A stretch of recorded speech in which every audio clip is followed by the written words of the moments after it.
Hey Iz, I'm updating again. I finally got iMovie HD or iMovie 6. It makes for much easier podcasting, so I'll be able to make a lot more updates.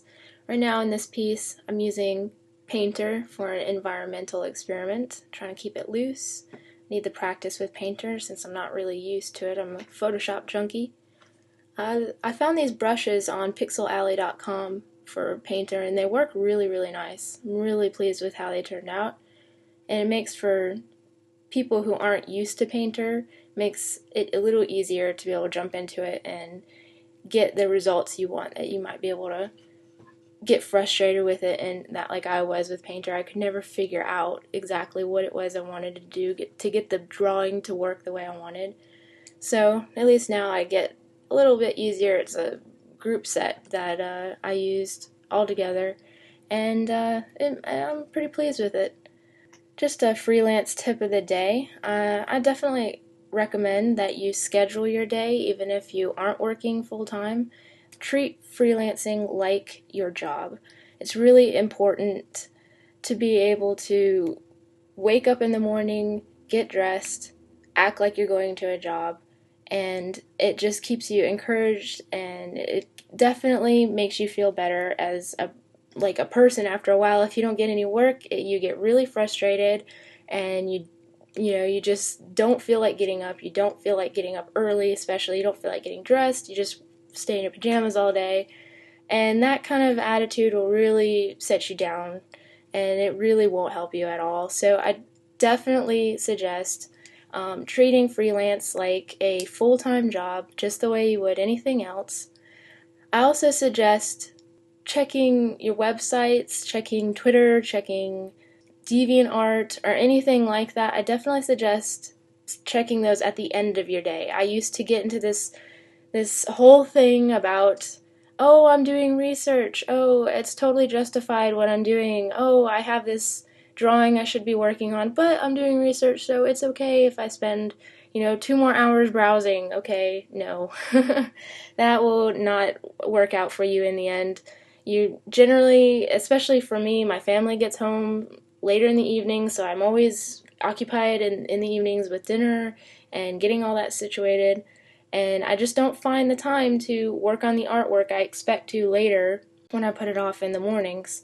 So save that for the evenings, and if you don't get to it, oh well. It was just for fun anyway, and you probably weren't going to get much out of it. I do suggest in the morning, though, is networking. Yeah, you definitely need to network, get your name out there. You need to find the type of people that you want to do work for. That's one thing I definitely tried to rack my brain over, just to be able to figure out what industry it is that I do want to actually work in. I find myself drawn to fantasy all the time. I find myself always drawing a unicorn or a griffin or something like that. So why not just, that's what I want to do. Why not? So the next step, I think, was to researching companies and understand that it will take time, but you should try to figure out what it is exactly that you want to do. I know the temptation is, well, I don't have any work, so I'll just do anything. But really, that doesn't get you a good portfolio, and it doesn't get you work in the future, because since you'll just do anything, your portfolio will be all over the place. And really, people will just look at it and go, okay, this person does this, it does that, okay, but what do they really do? What are they really good at?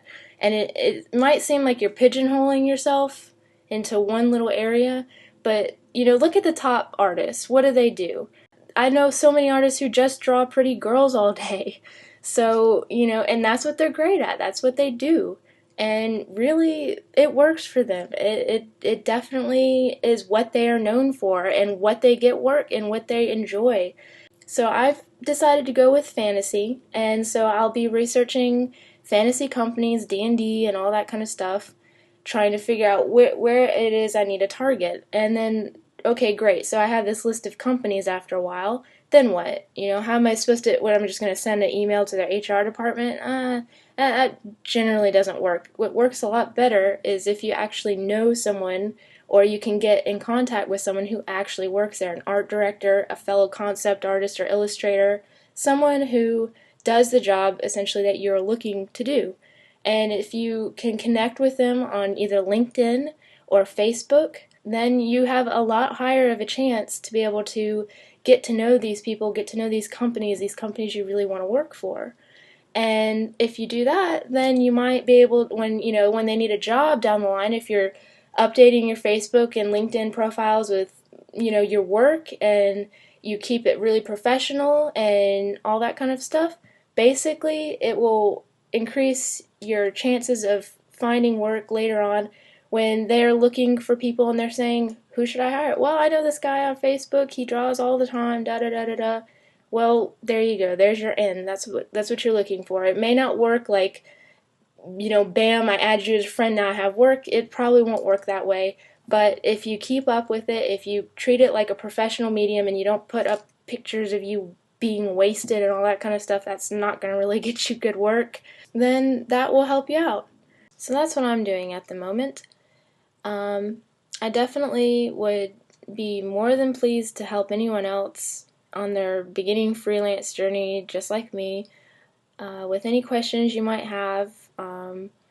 I definitely want to help people. I don't know if this will help anybody, but even if it helps one person, I'll be totally thrilled, just because I know there's things that I'm really happy I wish people told me about when I was starting out, like all those years ago when I just do commissions for just friends, and I would post on just like my personal blog where I only had my friends added to it, and I was like, oh, please commission me. Basically, it's not going to work to give me a job. I can't ask my friends to just pay for me to do art all day. They have the jobs that they want to do, but really you need to start working on focusing your attention on companies, because they're the ones who are looking for artists on a professional level.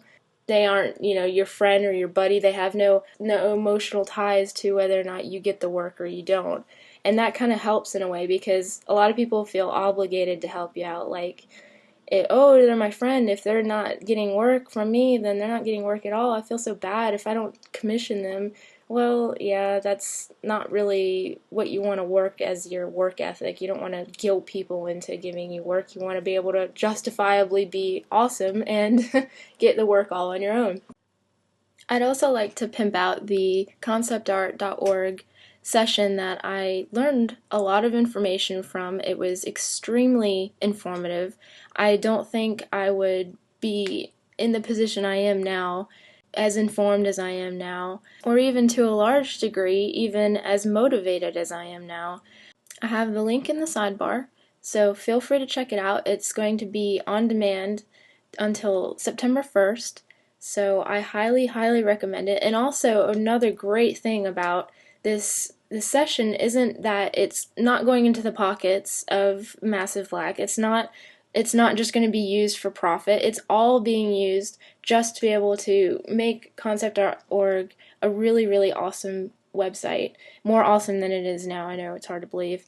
But I definitely want to give credit to those people for hosting these sessions, and they don't even need to, but they do anyway. They have all this proprietary knowledge, all this information on how to get started, and they could just keep it a secret. They could just bottle it up and say, haha, I'm famous and rich and you aren't.